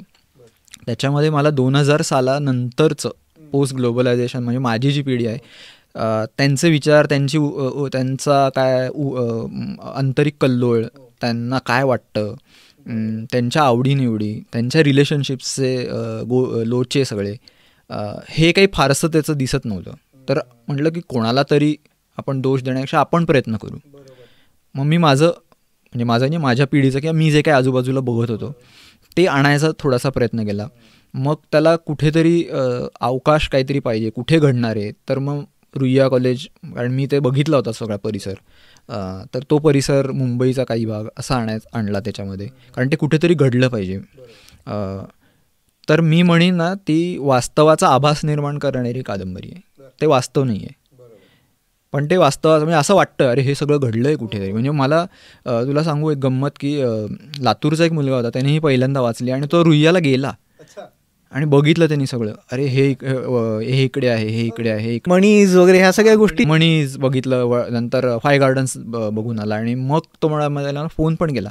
त्याच्यामध्ये एक फोन पण मी माझाच देऊन ठेवलेला आहे, एका पात्राचा फोन हा माझाच मी देऊन ठेवला होता की बघू कोणाला कळतं आहे आणि कोण. तर काही जण करतात मेसेज तुम्हीच आहात काय आणि असं. तर अशा काय काय गमती जमती ते होतात, पण मूळ बेसिकली या 2 ह्याच्यातून ती सुचली. आणि मग मी ती खूप लवकर लिहिली. म्हणजे मला वेळ लागतो लिहायला, मी खूप खरडे करतो, पण ही मला असं वाटतं 2-3 खरड्यांमध्ये लिहून झाली माझी कादंबरी. आणि मग त्याला खूप चांगला रिस्पॉन्स पण मिळाला, कारण त्याचा विषय असा होता कॉलेज, प्रेम, दुःख आणि तो सगळा केऑस सगळा. बरं, तू जसं म्हटलं की 2000 सालानंतर जे काय वातावरण बदललं आणि आजूबाजूची परिस्थिती जी आहे, तर त्या दर्शवणाऱ्या कदाचित लिखाण एवढं दिसत नाही. सो याच्यामध्ये जे काय संदर्भ आलेले आहेत की त्याच्यात सबस्टन्स यूज असेल किंवा शिव्या असतील काही प्रमाणात, भाषा पण आजच्या याची, तर याच्यासाठी तुला काही क्रिटिसिझम किंवा अशा प्रकारच्या गोष्टींना? भरपूर म्हणजे मला छान वाटतं ॲक्च्युली. मी पहिल्यांदा मला राग यायचा, म्हणजे जेव्हा नव्यानं लिहायला लागलो होतो तेव्हा मला खूप राग यायचा, काय यांना असं मी काय म्हणतोय हे समजत नाही आहे, ही पहिली आपली रिॲक्शन असते. पण नंतर हळूहळू मला असं लक्षात आलं की ज्या अर्थी टीका होती आहे त्या अर्थी वाचलं पण जास्त जातं आहे. कारण जितकं वाचलं जाईल तितकं तुम्हाला चांगलंही येणार आणि वाईटही येणार. सगळ्यांना सगळं नाही आवडू शकत, प्रत्येकाचे मतं वेगवेगळी असणार आहेत. काही जणांना पटेल, काही जणांना नाही पटणार, काही जणांना ओके वाटेल. म्हणजे तुला सांगू का, महाराष्ट्र टाइम्समध्ये काळे करडेवर एक अख्खा लेख टीकेचाच आला होता, परीक्षण की त्यांना नाही आवडली ती कादंबरी आणि तसंच लिहिलं होतं. म्हटलं ठीक आहे ना, म्हणजे ऑफकोर्स त्यांचा प्रश्न, तो पॉईंट ऑफ व्ह्यू आहे, त्यांना ते तसं वाटलं असेल. त्यामुळे असं खूप टीका येतात, मेल येतात की असं कसं काय, असं कुठे आहे, असं नाही आहे, असं आहे नाही असं बरंच. पण खरं सांगतो म्हणजे सबस्टन्सचा आपण हे केलं आहे म्हणून की ते इतक्या झपाट्याने पसरतं आहे, ते शाळेपर्यंत आलेलं आहे, तर ते वास्तव आहे. आणि ते आपण असं त्याच्याकडे कानाडोळे करून चालणार नाही आहे ते. आणि वाईट आहे ते, म्हणजे त्याचं मी समर्थन कधीच करणार नाही, पण हे आहे. नाही, ती रियालिटी नक्कीच. म्हणजे तू म्हणतो की रियालिटी कळली पाहिजे की कुठल्या स्तरापर्यंत ते पोहोचलेलं आहे. इतक्या इझिली गोष्टी मिळायला लागलेल्या आहेत अक्षरशः. साहित्य अकादमी पुरस्कार या पुस्तकाला मिळाला, कादंबरीला मिळाला. कसा होता तो, म्हणजे ते जेव्हा जाहीर झालं तेव्हाचं तुझं रिॲक्शन? खूप आनंद झाला, कारण मोठा पुरस्कार आहे तो. खरं तर तो प्रोत्साहनपर, म्हणजे मी तरी तो प्रोत्साहनपर पुरस्कार म्हणतो, कारण तो 35 वर्षाच्या आतल्या लेखकांना दिला जातो की त्यांनी पुढे त्यांना प्रोत्साहन मिळावं, त्यांनी आणखीन लिहावं, चांगलं अभ्यास करावा, जे काय त्यांना जे काय करायचं असेल ते त्यासाठी. त्यामुळे आनंद झाला. आणि दुसरं तर मला वाटतं ते 14 किंवा 15 सालापासून माझं या पुरस्कारासाठी नॉमिनेशन होत होतं वेगवेगळ्या पुस्तक, म्हणजे निळ्या दातासाठी पण झालं होतं, नाभीसाठी झालं होतं, असं 2-3 पुस्तकांसाठी झालं होतं. नाव यायचं, कारण ते जे फायनलिस्ट 5 असतात, 5-6 जणं, त्यांचंसुद्धा ते यादी जाहीर करायचे, त्यामुळे नाव येत होतं. आणि दरवेळेला अरे असं थोडंसं नाराज व्हायचं, पण ठीक आहे, म्हणजे 5-6 जणांपैकी एकालाच कायम मिळणार असं. म्हणजे मला जेव्हा मिळाला तेव्हा इतर बिचाऱ्यांना पण ते वाईट वाटलं असेल, अरे आपलं नाही झालं. त्यामुळे मी काय केलं की आनंद झाला, पण जेव्हा मला मिळालं ना तेव्हा मी या 5 जणांची जे काय लिस्ट होती ती पण शेअर केली की ही पण महत्त्वाची पुस्तकं आहेत, एकालाच मिळालेलं आहे, दरवर्षी एकालाच मिळणार आहे, पण ही पण आपण वाचूया, ह्यावर पण चर्चा करूया, एकच एक घेऊन नको बसूया. माझं तुम्ही वाचाल आणि त्याच्यावर चर्चा करालच, पण हे जे 5 होते उरलेले त्यांचंसुद्धा काहीतरी त्याच्यात असेल म्हणून ते इथपर्यंत आलेले, इथपर्यंत त्यांची निवड झालेली आहे, तर आपण ते सुद्धा वाचले पाहिजे. म्हणजे मला हे बुकर जे पुरस्कार आहेत ना त्यांच्याबाबत हे फार आवडतं. ते अशा पहिले लॉंग लिस्ट असते 50-60 पुस्तकं जी नॉमिनेट झालेली आहेत, त्याची एक यादी प्रसिद्ध होते, मग लोक ती वाचतात, त्याच्यावर चर्चा करतात, मग एक छोटी यादी तयार होते 10-12 आणि मग एक लघु म्हणजे 5च, असे 3 टप्प्यांवरती होते. त्यामुळे भरपूर पुस्तकांची चर्चा होते, एकालाच मिळणार आहे हो हो. पण म्हणजे होणारच आहे ते. तर मला असं वाटतं हे एक चांगलं कल्चर साहित्य अकादमीने आता आणलं, की ते प्रत्येकाची आता यादी द्यायला लागले की ही 10 पुस्तकं 5 पुस्तकं जे काय असतील ही शेवटच्या टप्प्यापर्यंत आली होती, तर त्यांचीसुद्धा आपण चर्चा केली पाहिजे या निमित्ताने, मला असं सांगायला आवडेल. आणि आनंद तर नक्कीच झाला होता आणि जबाबदारी पण, की आता पुढे चांगलं आणखीन लिहिलं पाहिजे, नवीन काहीतरी देता आलं पाहिजे, ते पुन्हा त्याच वळणात अडकून पण नको पडायला. तोच माझा प्रश्न होता की साहित्य अकादमी पुरस्कार मिळाल्याच्या नंतर आधीचा प्रणव आणि एक लेखक आणि माणूस म्हणून, आणि नंतरचा प्रणव एक लेखक आणि माणूस म्हणून, याच्यात काय फरक तुला जाणवला? खूप फरक नाही जाणवला. जबाबदारी खूप वाढली, कारण मी म्हणालो तसं मी लिहिणार तर होतोच, म्हणजे आहेच, कारण जोस्तोर मला सुचतंय तोस्तोर मी लिहिणार होतो. म्हणजे पुरस्कार हा एक भाग झाला, त्याच्यामुळे बूस्ट नक्कीच मिळाला की लोकांनी बरंच वाचलं, त्याच्यावर चर्चा झाली, पोचलं पुस्तक जास्त, आधीच्यापेक्षा जास्त पोचलं, त्यामुळे बूस्ट नक्कीच मिळाला. पण मला लिहायचं होतंच आणि लिहायचं आहेच, त्यामुळे इतके वेगवेगळे विषय डोक्यात त्यावेळेला सुद्धा होते, त्यामुळे हुरूप नक्कीच मिळाला. पण की अरे हां, आता मग हे पण करून बघू, आता लोक पण लक्ष देत आहेत आपल्याकडे, तर कदाचित वेगळ्या प्रकारे आता बघितलं जाईल. आधी कदाचित वेगळ्या प्रकारे बघितलं गेलं असतं, पण आता जरा आणखीन गांभीर्यानं पण घेणार लोक, त्यामुळे ती जबाबदारी पण होती आणि मग ती संधी पण होती की आता देऊया, वेगळं काहीतरी देऊया, जेणेकरून लोकांना आणखीन वेगळं काहीतरी हे होईल. त्यामुळे तसं हे होतं, म्हणजे तसं मी क्लिअर होतो की जरी मिळाला आणि नाही मिळाला तरी आपण हे आपलं काम करत राहायचं आहे. प्रणव, के कनेक्शन ही तुझी लेटेस्ट सध्याची कथा संग्रह, कथा कादंबरी असं मी म्हणतो त्याला. सो वेगवेगळे किस्से आहेत, नॉस्टॅल्जिक करणारे हे किस्से आहेत त्याच्यामध्ये बरेचसे, की ही सध्या खूप गाजते आहे, तर याबद्दल सांग ना मला. के कनेक्शन ना, त्याची काय थोडं सुचण्याबद्दल सांगतो. के कनेक्शन मधला एक पहिला प्रकरण म्हणूया, काय तुकडा म्हणूया, सायकलवर मला लिहायचं होतं काहीतरी, की कारण मी सायकल खूप चालवली होती आणि मला खूप आवडते सायकल चालवायला. तर MTB नावाची एक मी कथा पहिल्यांदा लिहिली होती आणि मग ती लिहिल्यावर असं लक्षात आलं की अरे याच्या पुढे बरंच आहे, याच्या मागे पण खूप काय काय आहे. आणि मग त्यातून ते ॲक्च्युली एक एक तुकडा म्हणा, कथा म्हणा, जे काय त्याला म्हणायचं ते सुचत गेलं आणि मग मी ते हळूहळू लिहायला लागलो. मग असं ठरलं की ह्याच्या 10-12 साधारणतः तुकडे करायचे आणि मग बघायचं पुढे कसं काय होतं. त्याच्या थोडंसं आणखीन मागे मोझाईक नॉवेल नावाचा एक काय म्हणूया वाङ्मय प्रकार वाचला होता, नवीन खूप अलीकडचा तो प्रकार आहे. बऱ्याच सर्बियन आणि अशा लेखकांनी तो वापरला आहे की कथा पण नाही आणि कादंबरी पण नाही, याच्यामध्ये पण तुकड्यात काहीतरी गोष्ट सांगायची, असा साधारणतः तो प्रकार आहे. म्हणजे अजून त्याच्यात खूप लवचिक आहे, त्याच्यात अजून खूप प्रयोग चालू आहेत. तर ते मी असं ऐकलं होतं, वाचले पण होते काही. झोरान झिवकोविच नावाचा लेखक आहे सर्बियन, त्यांनी त्याची बरीच अशी पुस्तकं आहेत. तर ते करताना माझ्या लक्षात आलं की अरे हे काहीतरी इंटरेस्टिंग आहे, हे आपण करून बघूया. आणि गणेश मतकरीनी खिडक्या अर्ध्या उघड्या नावाचं पुस्तक आहे त्याचं, ते अगदी असंच आहे. म्हणजे ते बऱ्यापैकी जुनं, म्हणजे काय मला वाटतं 10-12 साली त्यांनी कथा लिहिल्या असतील, पण त्यांनी पण असंच ते तुकडे पण ओव्हरलॅपिंग, एकमेकांमध्ये काहीतरी कनेक्शन, असं म्हणजे म्हटलं हा फॉर्म जो आहे तो आपण काहीतरी एक्सप्लोअर करूया, आणि तो या निमित्ताने मला करता आला. एक पूर्ण अख्खी गोष्टही नाही आणि छोट्या छोट्या कथा छोटे पण एकमेकांना कनेक्टेड. म्हणजे आता के कनेक्शनमध्ये परिसर सगळा एक कल्याणचा, त्याच्यानंतर माणसं एकाच इमारतीमधली आणि किंवा आजूबाजूच्या परिसरातली आहेत, त्यांचं एकमेकांशी काहीतरी नातं आहे. मग ती या तुकड्यात पण येतात आणि ते दुसऱ्या तुकड्यात पण येतात, तिसऱ्या शेवटच्या तुकड्यात सुद्धा कुठेतरी येतात.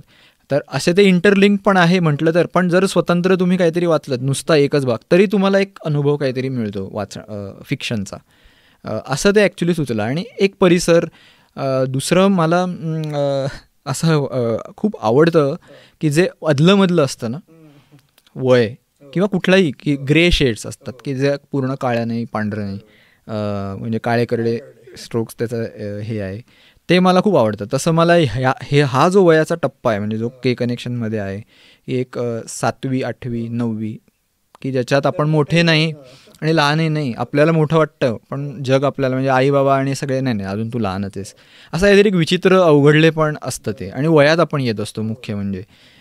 तर त्या टप्प्याचं काहीतरी मला खूप दिवसांपासून लिहायचं. म्हणजे चतुरमध्ये मी थोडं ते एक्सप्लोअर केलं होतं याच्या आधी, पण के कनेक्शनमध्ये ते पूर्ण एक्सप्लोअर करता आलं कारण तोच काळ अख्खा घेता आला 7वी ते 8वी 9वी. मग थोडंसं प्रेम जेव्हा काहीतरी जाणवायला लागतं किंवा आजूबाजूची माणसं खूप, आपलं मन खूप संवेदनशील असतं, त्यांचे प्रभाव आपल्यावर पडतात, त्यातून काहीतरी घडतं. पण एक निरागसपणा पण असतो आणि तो हळूहळू जातही असतो. आपण मोठे होत असतो, मग जगाचे सगळे दुनियादारी कळायला लागते, तिथं ॲडजस्ट व्हावं लागतं. असा तो सगळा जो ताण आहे तो सगळा त्याच्यात आणण्याचा, मैत्री आहे, काय शाळेतली सगळ्यात मस्करी, कांड, किस्से आहेत, असं बरंच काय काय म्हणजे खूप वेगवेगळं. आणि त्याचे जे रिप्लाय येतात ना ते पण खूप, मला पहिले वाटायचं की साधारण आपल्या वयाचे एक 40 आणि 40च्या आतले म्हणजे 30-25 पण नाहीच, 30 ते 40 हा आत्ता ज्या वयात त्यांना हे जास्त रिलेट होईल. पण जे 50-60 आहेत ते पण अरे नाही आमच्या वेळेला पण मला हे असंच काहीतरी झालं होतं, असं होतं असं होतं, असे खूप वेगवेगळे रिप्लाय त्याला आले. तर ते खूप छान जमून आलं म्हणजे मी असं म्हणेन. कंटेम्पररी आहे. कंटेम्पररी आहे हो. मला शक्यतोवर तो माझं हे आहे की आजचं लिहावं आणि त्याबद्दल फिक्शन करावं, त्याबद्दल काहीतरी सांगावं, किंवा जरी काही नवीन एक्सप्लोअर केलं तरी त्याचा काहीतरी आजच्याशी संदर्भ आपल्याला जोडता आला पाहिजे. हे माझं तत्व आहे. म्हणजे ते काय प्रत्येकाने पाळावं असं नाही, पण मला तसं आवडतं लिहायला, त्यामुळे तसं आहे. हे सगळं लिहिताना विचार करत असताना कुठेतरी हरवल्यासारखं होतं? बायको ओरडते? नाही, तसं मी खूप शिस्तबद्ध आणि शिस्तशीर लिहिणार. अरे वा. म्हणजे मी जे लेखक हे कॅटेगरीत जे असतात तसा मी नाही. म्हणजे कधी कधी लिहिता असं होतं. पण एक चांगलं आहे की माझी बायको रमा जी आहे ती सुद्धा स्वतः लिहिते, ती लहान मुलांसाठी लिहिते. त्यामुळे तिला माहिती आहे काय आपण कुठल्या ह्याच्यात असतो, काय ती प्रोसेस असते. त्यामुळे आमचं छान एकमेकांचं ते ट्युनिंग जमलेलं असतं, चिडवत पण असतो आम्ही एकमेकांना त्यावरून. किंवा कधी ती लिहित असेल तर मग तिला स्पेस देण्यासाठी मग आपण काही गोष्टी करायच्या, मी लिहित असेल तर ती काही गोष्टी करते. ज्या व्यावहारिक गोष्टी आपल्या असतात तेही सांभाळावं लागतं. त्यामुळे मी शिस्तबद्ध आहे. म्हणजे मी असा बेफिकीर मस्त मौला असा लेखक नाही आहे. मला दोन्ही आवली असं नाही. मला म्हणजे आजच्या काळात ते शक्य नाही आहे असं मला वाटतं. आणि मला असं वाटतं की आपल्यामुळे आपल्या घरच्यांची फरफट का करायची आपण. म्हणजे आपण दोन्ही गोष्टी सांभाळू शकतो. क्रिएटिव्ह पण आपण असू शकतो एक, आणि त्याच वेळेला आपण दुनियादारी पण करू शकतो आणि केली पाहिजे. बरोबर. हा खूप महत्त्वाचा मुद्दा आहे की क्रिएटिव्ह असणं, कलाकार असणं म्हणजे सगळं सोडून द्यायचं असं नाही आहे. आपल्याला परिवार आहे, प्रपंच आहे, तो सांभाळायलाच पाहिजे. मग पडायचं नाही तर मग प्रपंचात पडायचं पण असतं आणि मग करायचं पण, निभावायचं पण नाही असं नसतं. मग पडलं तर मग निभावायचं पण आणि हेही करायचं. म्हणजे असं कधी कधी होतं की मी रमाला सांगतो की अरे नाही मला ना हे 2 महिने आता ह्याच्यावर फोकस करायचा आहे, तर हा वेळ मला लागेल, तर आपण काहीतरी असं ॲडजस्ट करूया, तू जरा या गोष्टी बघशील का, किंवा तिचं काही असेल तर ती सुद्धा सांगते. तर असं आम्ही ॲडजस्ट करतो. पण मी आपलं चाललं आहे माझं आणि घर आपलं वाऱ्यावर आहे असं मला पटत नाही. मग ते घर करायचंच म्हणजे मग आपण आपलं एकटं राहायचं, आपलं करत राहायचं. शिस्तीचा तू विषय काढलास. या स्क्रीन टाईम किंवा या आजच्या इतक्या डिस्ट्रॅक्शनच्या जगात सतत बसून लिहिणं हे किती सोपं आहे किंवा किती कठीण आहे? म्हटलं तर सोपं आहे, म्हटलं तर कठीण आहे. कारण मला असं वाटतं की तुम्ही काय म्हणजे प्रेफरन्सेस तुमचे थोडेसे जर ठरवले की मला आत्ता म्हणजे मी उदाहरणार्थ सोशल मीडिया हा खूप डिस्ट्रॅक्शनचा भाग आहे. म्हणजे त्याच्या रील्स असतील किंवा काय जे काय असेल ते पोस्ट स्वतःच्या आपण लिहितो ते सुद्धा, आणि तो वापरला पण पाहिजे. म्हणजे मी असं नाही म्हणणार की असून दूर पण गेलं पाहिजे. फक्त मी एक पथ्य असं पाळतो की मी पहिले लिहीन, माझं काम करीन, आणि मग त्याचं जे काय मला सांगायचं आहे लोकांना ते मी पूर्ण माझं झाल्यावर सोशल मीडियावरती सांगेन. मी सोशल मीडियावर लिहिणार नाही आणि मग त्याचं काहीतरी करणार हे मी करत नाही. काही जण असं सुद्धा करतात की त्यांचा तो पिंड असतो. पण मला स्वतःला असं वाटतं की ज्यांना कथा, कादंबरी असं किंवा काही अशा पुस्तकं असं काही लिहायचं आहे, त्यांनी पहिलं त्यांचं काम करावं, त्यासाठी वेळ द्यावा. मग त्यावेळेला म्हणजे जेव्हा मी कादंबरी लिहित असतो तेव्हा मी पूर्ण माझं इंटरनेट आणि हे सगळं बंद करून बसतो मोबाईलचं, की हा वेळ याच्यासाठी आहे. नंतर मी ते सगळं बघीन आणि मग त्याला जे काही रिप्लाय द्यायचे आहेत किंवा काय करायचं ते करीन. पण हा वेळ राखीव आहे, हा मी दुसरं कशालाही देणार नाही. तसं मी म्हणजे हे थोडंसं मला असं वाटतं पथ्य पाळलं तर हे तसं शक्य आहे की होऊ शकतं. इंटरनेटच बंद करून ठेवायचं, प्रश्नच येत नाही. किंवा तुमच्या जवळच्या व्यक्तीला सांगायचं की हा मोबाईल आहे माझा, हा तुझ्याकडे ठेव. म्हणजे आता बायको असेल किंवा मैत्रीण असेल, हा मला पुढचे 2 तास देऊच नकोस, तू बघ. हो, लेखक म्हणून आपण कंटेंट क्रिएटर नाही आहोत, पण कंटेंट क्रिएशनचा वापर आपल्या प्रमोशनसाठी नंतर करू शकतो. तो सुरुवातीपासूनच करायला पाहिजे. 100% रादर केलाच पाहिजे. मी तर म्हणजे मी अगदी असंच करतो. मी जेव्हा माझी एखादी कथा पूर्ण होते किंवा कादंबरी पूर्ण होते आणि ती आता प्रकाशित होणार असते, त्यावेळेला त्याच्यातला काही भाग पोस्ट करतो वाचायला किंवा एक टीझिंग म्हणून. पण ते पूर्ण झाल्यावर. हां, मगाशी तू एका पिरॅमिडचा एक विषय काढला की गंभीर विषय आणि म्हणजे पॉप्युलर, लोकप्रिय विषय असे. सो पुस्तक किंवा एकंदरीत मराठी पुस्तक किंवा एकंदरीत पुस्तकं यांचं व्यावसायिकरित्या यशस्वी व्हायला हवे की नको, याच्याबद्दल तुझं काय मत आहे? 100% यशस्वी तर झालंच पाहिजे. म्हणजे माझं तर असं स्वप्न आहे की जशी कोलगेटची जाहिरात दिसते तशी पहिले मी म्हणेन पुस्तकांची जरी जाहिरात दिसू दे, मग मराठी वगैरे. पण कोलगेटची इतका जर आपल्यावर हॅमर होतं ते प्रॉडक्ट, तर हे पुस्तक सारखं इतकं महत्त्वाचं, आपल्याला अनेक गोष्टी देणारं, आपल्याला समृद्ध करणारं वगैरे वगैरे आपण सगळं म्हणतो, तर तेवढं त्याचं पहिलं हॅमरिंग तर होऊ देत, तर मग आपण खऱ्या अर्थानं समजू की अरे हां, हे हॅमरिंग झालं आहे तरी लोकांना वाचायचं नाही आहे. वाचायचं नाही आहे असं मला वाटत नाही. लोकांना वाचायचं असतं. मुद्दा आहे की आपण तिथे पोचतोय का नाही. म्हणजे मराठीच्या बाबत तर हा अगदीच मुद्दा आहे. कारण 8 कोटी आपली लोकसंख्या आहे. अगदी आपलं बेस्टसेलर पुस्तक म्हटलं तरी ते किती असतं, म्हणजे 20,000, 25,000, 50,000. आता सध्या देवा जिंजाड सरांचं एक भाकर तीन चुली जे चालतंय त्याचं 20 आवृत्त्या वगैरे झाल्या, म्हणजे साधारण 20,000 कॉपीज गेलेल्या आहेत. 8 कोटी 10 कोटीच्या मराठी भाषिकांमध्ये. चांगलं आहे, म्हणजे त्यांचं अभिनंदन. पण आकडा जर म्हणजे रेशो बघितला तर तो कमी आहे. म्हणजे आणखीन आहे शक्यता, म्हणजे असं शक्यता नाही अशातला भाग नाही. त्या फक्त एक्सप्लोअर केल्या पाहिजेत. म्हणून मला ते असं वाटतं की जसं कोलगेट सारखं काहीतरी होतं किंवा अशा कुठल्याही प्रोडक्टचं आपण म्हणूया की जे हॅमर केलं जातं, तसं पुस्तकांचं जास्तीत जास्त हॅमरिंग वेगवेगळ्या माध्यमातून झालं पाहिजे. मग त्याच्यासाठी डिजिटल माध्यमं असतील, आपलं पॉडकास्टसारखं माध्यम असेल, जे कुठली असतील ती पारंपरिक माध्यमं असतील, तिथून ते झालं पाहिजे. तर कदाचित बऱ्याचशा गोष्टी होऊ शकतात. किंवा अगदी तेवढं नाही, पण काही बाबतीत तरी आणखीन जास्त पाहिजे, एवढं नक्की. मला तरी पर्सनली असं वाटतं की लोकांना वाचायचं आहे, पण लेखक म्हणून किंवा प्रकाशक म्हणून आपणच लोक कुठेतरी कमी पडतोय. 100% कमी पडतो.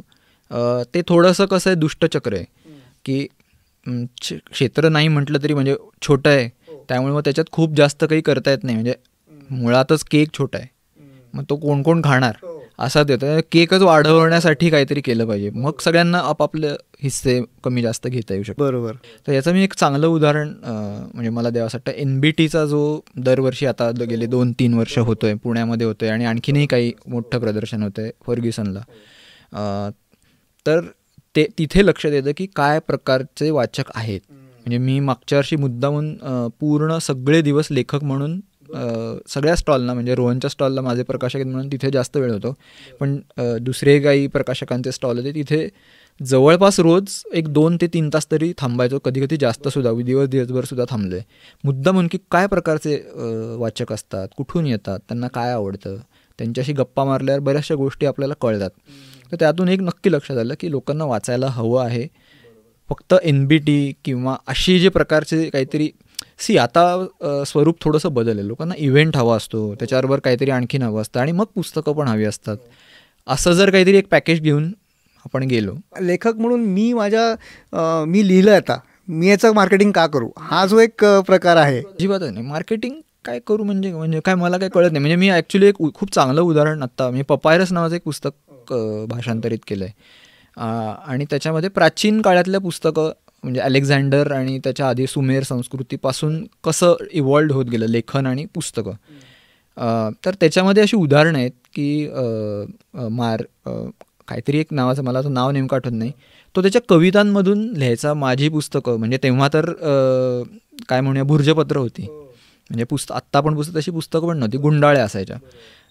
तर तो त्याच्यावर त्या कवितांमध्ये लिहायचा की माझी पुस्तकं कुठे मिळतील वाचकांना, अशा कविता लिहायचा. आणि मग त्या कोपऱ्यातल्या तिकडे एक बुक स्टोअर आहे तिथे तुम्हाला जाऊन तिथे तुम्हाला मिळेल असा तो मार्केटिंग करायचा म्हणजे आत्ताच्या भाषेत. तर तेव्हापासून हे आहे की माझं कुठे मिळेल किंवा मी हे लिहिलेलं आहे पहिल्यांदा, तर हे सांगायला काय लाजायचं काही कारण नाही आहे ना. तुम्ही लिहिलं कशाला मग, नाहीतर लिहायचं आणि ठेवून द्यायचं. लेखकांचं खूप ग्लॅमरायझेशन होतं, पण ते ज्या प्रकारे त्यांचं मार्केटिंग करतात आणि म्हणजे आपल्या पुस्तकांमध्ये काही कमी आहे असं आपल्याला अजिबातच वाटायला नको. म्हणजे आता काय करणे स्ट्रोक्स म्हणा, काय करणे, या सगळ्या गोष्टीमध्ये एक फिलॉसॉफी आहे. ती कादंबरी आहे पण एक फिलॉसॉफी पण आहे. तर एवढं चांगलं आपण समजा गोष्टी निर्माण करतो आहे तर त्याचं मार्केटिंग करायला काही म्हणजे लाज वाटण्यासारखी तर काही अजिबातच गोष्ट. मी सुरुवातीला हे पण कबूल करा, मला थोडंसं वाटायचं अरे आपण आपलं कसं हे करायचं, सांगायचं का नाही करायचं का काय करायचं. पण हळूहळू माझ्या लक्षात आलं एकतर काळ बदललेला आहे. पूर्वीच्या काळी कदाचित असे लोक आहे, पण पूर्वीच्या काळी पण म्हणजे आपण मगाशी जे बोलत होतो की माडगुळकर असतील किंवा आणखीन विंदा असतील किंवा कवितांचे कार्यक्रम करणारे बरेच लोक होते. ते जायचे ना गावागावांमध्ये, कथाकथन करायचे, कविता म्हणून दाखवायचे. मग त्यातून त्यांचा काहीतरी कॉन्टॅक्ट होत असेल, वाचक त्यांच्याकडे येत असेल, मग त्यांची पुस्तकं वाचत असेल. हे जी घुसळण आहे ही घुसळण झालीच पाहिजे, जी सध्या मला असं वाटतं कमी झाली आहे. म्हणजे माध्यमं वाढली आहेत, माध्यमांमुळे ते होतं, पण ज्या प्रकारांती जास्तीत जास्त झाली पाहिजे ना. म्हणजे तेव्हा वृत्तपत्र खूप जागा द्यायचे पुस्तकांना. आता किती जागा आहे, अगदी काही हातावर बोटांवर मोजण्यात की थोडीफार जागा पुस्तकांना असते. तर मला असं वाटतं की वेगळी स्पेस निर्माण झाली आहे सोशल मीडियाची असेल, डिजिटल मीडियाची, ती तरी मग आपण एक्सप्लोअर केली पाहिजे. त्यातून लोकांपर्यंत आपल्याला पोचता येऊ शकतं आणि गेलंच पाहिजे. म्हणजे विक्रम संपत हा सेलिब्रेटेड ऑथर, त्याचा एक आत्ता इंटरव्ह्यूमध्ये मी ऐकलं पॉडकास्टवरती, त्याचं तेच म्हणणं होतं की लेखकांनी आता फक्त लिहून इथे संपणार नाही आहे, त्यांना परफॉर्मर व्हायला पाहिजे, पॉडकास्टवर जाणं, सोशल मीडियावरती जाणं आणि तिथून त्याच्या माध्यमातून पुस्तकं लोकांपर्यंत पोचतील. कारण आपण समजा म्हटलं तर एखाद्या पुस्तकाची किंमत ही एका कॉफी हाऊसमध्ये जाऊन कॉफी जेवढ्याला मिळते त्याच्यापेक्षाही कमी असते. सो पुस्तक विकत नाही घेणार असं म्हणजे घेतात आणि लोक पुस्तकं. तेच मला असं वाटतं की आपण जितकं जास्त पोचू. आणि पुन्हा मला असं वाटतं की पुणे मुंबई हा जो एक सेंट्रिक थोडंसं जे आहे ते पण थोडंसं विस्तारलं पाहिजे. कारण ज्याला काय नव्यानं जी शहरं निर्माण झाली आहेत आणि होत आहेत, तिकडचा जो वाचक आहे म्हणजे सगळ्यात जास्त रिप्लाय त्यांचे येतात. मला तरी आत्तापर्यंत सगळ्यात जास्त तिथून म्हणजे मराठवाड्यात ते बरोबर अभिप्राय लगेच देतात. त्यांना ते उत्सुकता असते, लेखकाला भेटायचं असतं, बोलायचं असतं, किंवा ती मुलं इकडे जी येतात शिकायला आणि ती सगळ्यात जास्त रिप्लाय किंवा त्यांना उत्सुकता असते. तर या सगळ्या लोकांपर्यंत आपण पोहोचू. म्हणजे मुंबई आणि पुण्यातले तर जे आहेत ते ऑलरेडी एस्टॅब्लिश वाचक आहेत, त्यांना ते घेतातच असतात.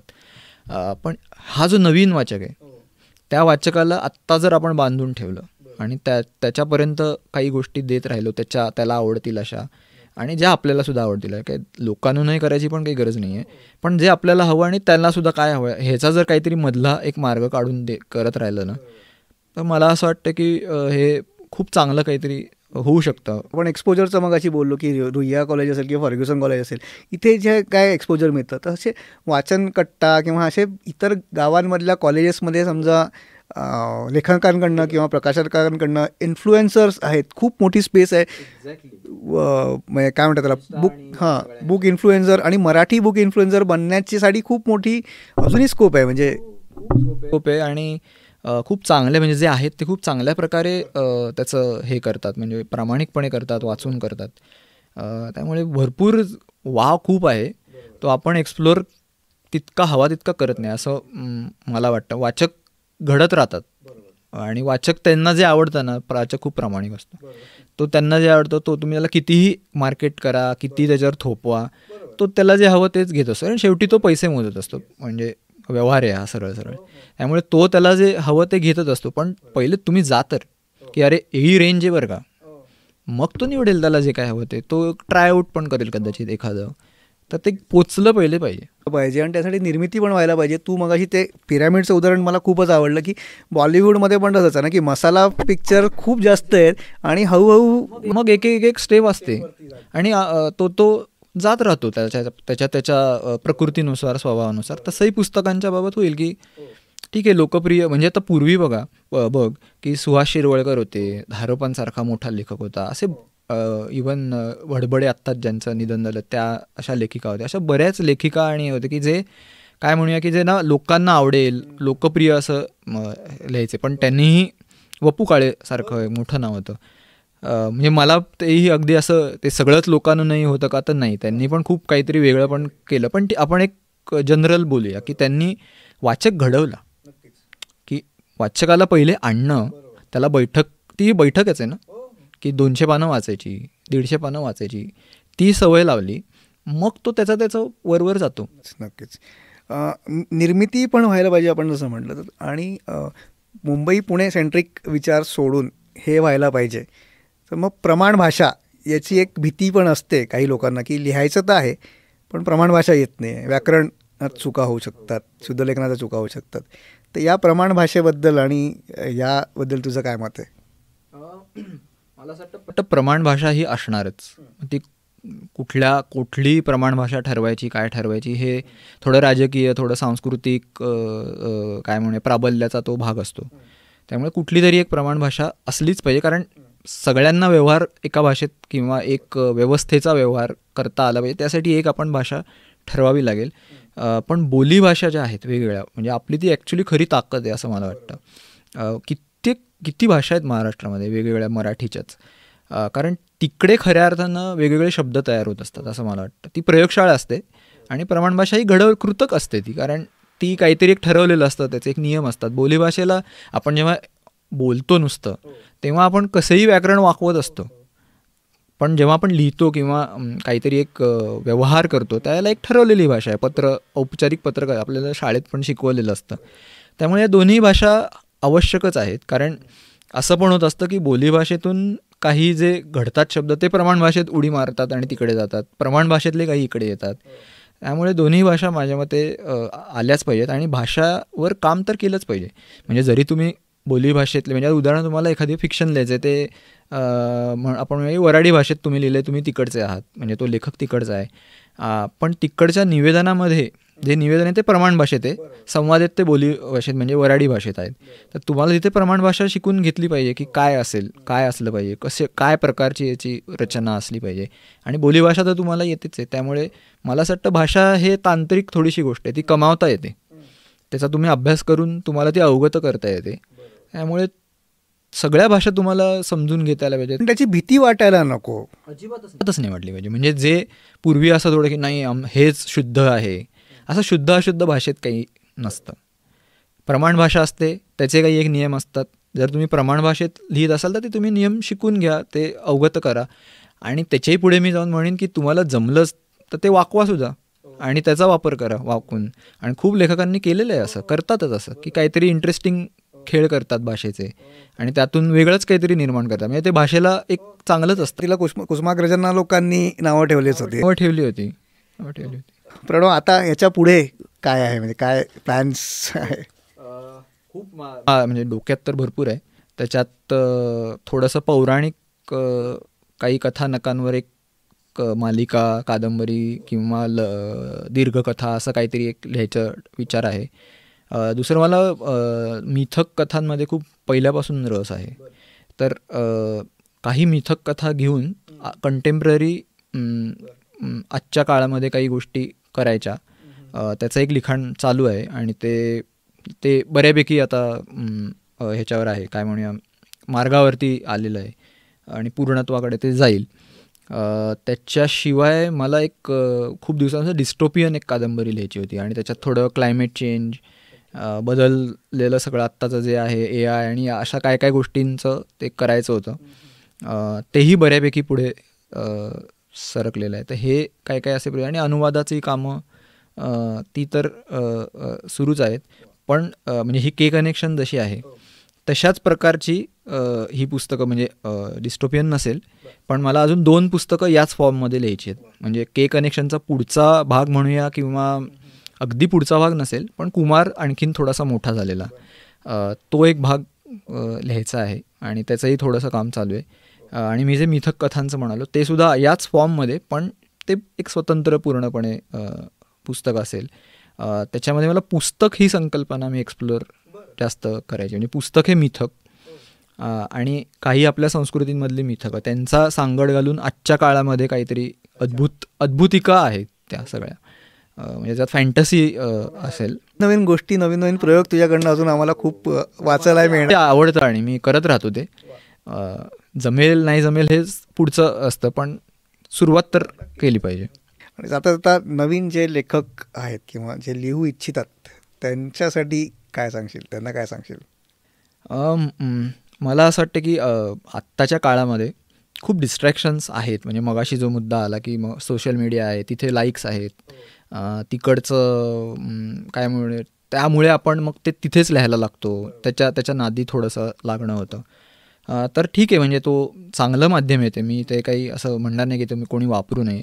फक्त जर तुम्हाला काही मोठं काम करायचं आहे तर त्यासाठी थोडं मागे या, ते काम करा आणि त्यासाठी वेळ द्या. पेशन्स लिखाण हे पेशन्सचं काम आहे, वेळ लागतो. ते असं एका पोस्ट 500 शब्द 600 शब्द असा विचारात काय होतं, सोशल मीडियामुळे ना बरेच चांगले लिहिणारे मला दिसतात की ते चांगलं लिहू शकतात, पण ते त्या शब्दांच्या मर्यादेत, त्या एकाच पोस्टच्या मर्यादेत अडकून बसतात.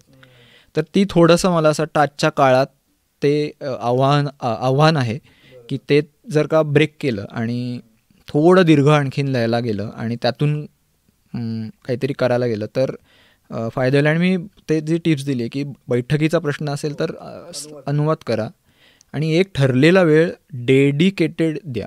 मग तुम्ही अनुवाद जरी नाही केला, तुम्हाला नाही करायचा आहे अनुवाद, तर बसून राहा तो 1 तास. नाही सुचत आहे ना, कम्प्युटर काय तुम्ही वापरत असाल त्याच्यावर बसून राहा, पण मी तो 1 तास बाकी काही नाही करणार. तो लेखनाचाच काळ आहे. नाही सुचलं पण त्याच्यासाठी तो वेळ द्याच, तरच हे होऊ शकतं.